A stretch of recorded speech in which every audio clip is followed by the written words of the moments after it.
تا حالا دقت کردی چرا وقتی یه مرد وارد جمع میشه همه ی نگاه‌ها ناخودآگاه میره سمت اون؟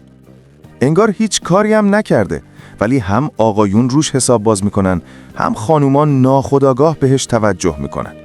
خب این فقط اعتماد به نفس نیست، یه چیز عمیق‌تره.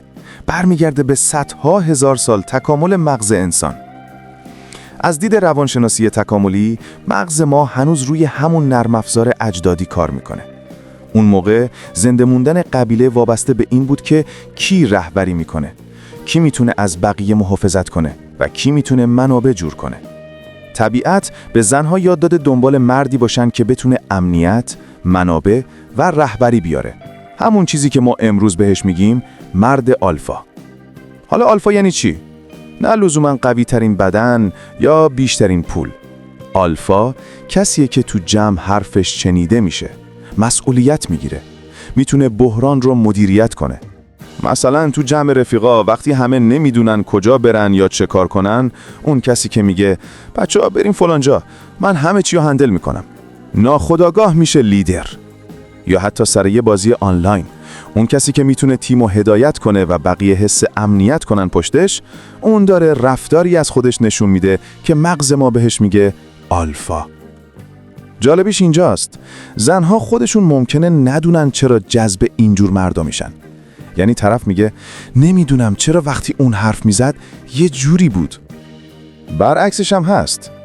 مردی که مدام استرس باره، از تصمیم گرفتن فرار میکنه یا دنبال تایید گرفتن از همه است، مغز خانومها ناخودآگاه یه چراغ قرمز براش روشن میکنه.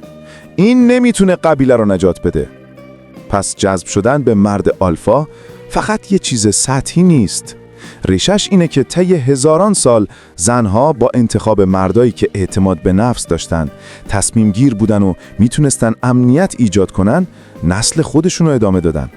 برای همین حتی امروز هم با وجود اینستاگرام و نتفلیکس و تاکسی اینترنتی، مغزمون هنوز دنبال همون الگوهای قدیمیه. حالا این یعنی باید همه لخت سینه چاک بریم وسط قبیله و شکار کنیم؟ معلومه که نه.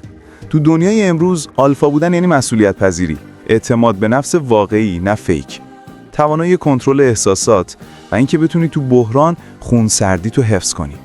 واسه اگه میخوای جذاب باشی، به جای ادا درآوردن روی رشد خودت تصمیم گیری و رهبری کار کن. یادت باشه آلفا بودن بیشتر از اینکه به زور بازو ربط داشته باشه، به مغز و رفتارت ربط داره.